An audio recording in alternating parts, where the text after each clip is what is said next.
15 जागा तुम्ही घेतल्यात, पण काही जागांवरती तुम्हाला उमेदवार भेटत नाही असं विरोधक म्हणत होते. म्हणून शेवटपर्यंत राहिलं. ठाण्यामध्ये भाजप आग्रही होती की आम्हाला ही जागा हवी आहे.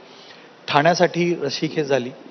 वायकरांना तुम्ही उमेदवारी दिली, यामिनी जाधवांना उमेदवारी दिली, ज्यांच्यावर आरोप झाले आहेत.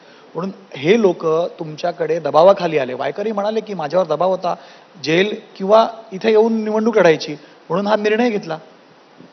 तुम्ही दुसऱ्या दिवशीचं त्यांचं तुम्ही सांगत नाही, तुम्ही एकच बाजू सांगता.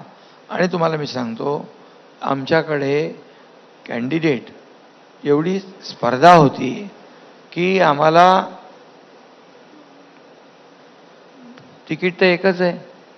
शेवटी निर्णय घेण्याची जबाबदारी माझी. खूप कसरत करावी लागते.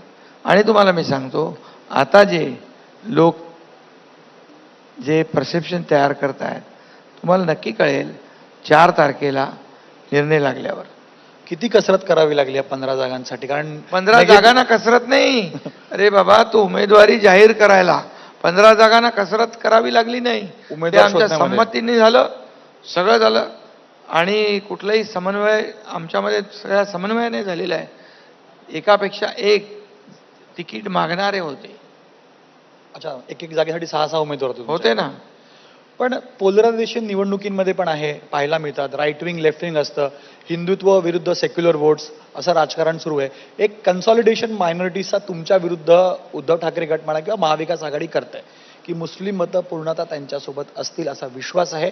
आणि त्यांचं हिंदुत्व म्हणजे राष्ट्रत्व, आणि म्हणूनच हिंदू मुस्लिम सर्वजण महाविकास आघाडीसोबत आहेत असा दावा करून ते निवडणुकीच्या रिंगणात उतरले. बघितला आता मी एक व्हिडिओ बघितला. त्या मिरवणुकीमध्ये पाकिस्तानचा झेंडा फडकवताना पाहिलं. आणि त्यांच्या कॅन्डिडेटचा प्रचार 93 बॉम्ब ब्लास्टमधला इक्बाल मुसा करतोय.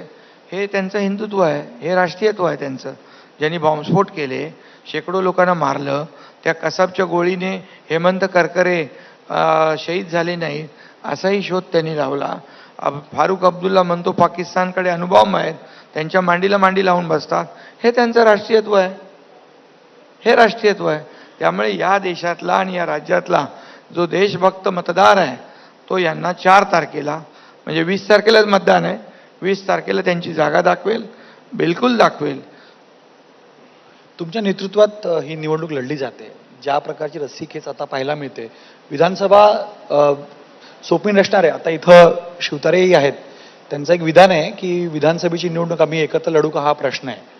सुनील, इतरही तुमचे काही तुमच्या सोबतचे आमदार म्हणतायत, तर 3 विधानसभेला कसं करता तुम्ही? अरे बाबा, आम्ही महायुतीमध्ये आहोत. तुम्ही अशाला आता आम्हाला चिंता काय विधानसभेची आहे का? आता आमचं लक्ष काय आहे? लोकसभा लढणे, महाराष्ट्रातून जास्तीत जास्त जागा जिंकणे आणि मोदीजींचे हात बळकट करणे, हे आमचं प्राधान्य आहे, हे आमचं लक्ष आहे. मोदीजींना पुन्हा प्रधानमंत्री बनवणं, हे आमचं लक्ष आहे. आता